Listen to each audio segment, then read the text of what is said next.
Itong isda na tayo, sabaw na lang kulang. Gagawa natin. Nakalsita na.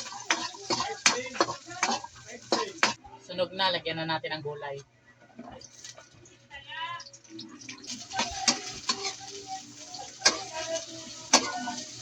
Pintang powder. Paste. Diba? Yan. Ayun! Nalanta na rin. Lagyan na natin ang asin.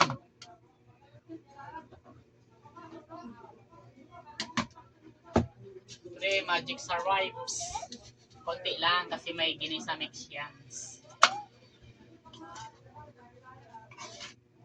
Yan, may ampalaya yan, no? Parang papaitan yung sabaw.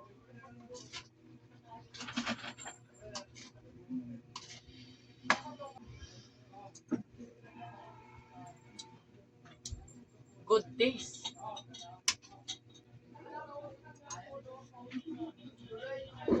Good taste talaga.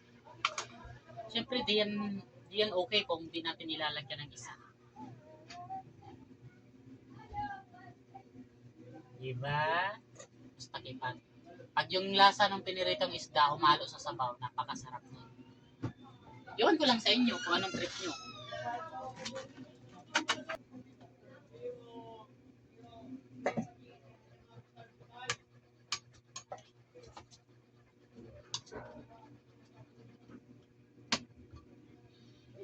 Pwede na to. Tara, kain po tayo. Sabi ko na eh. Masarap.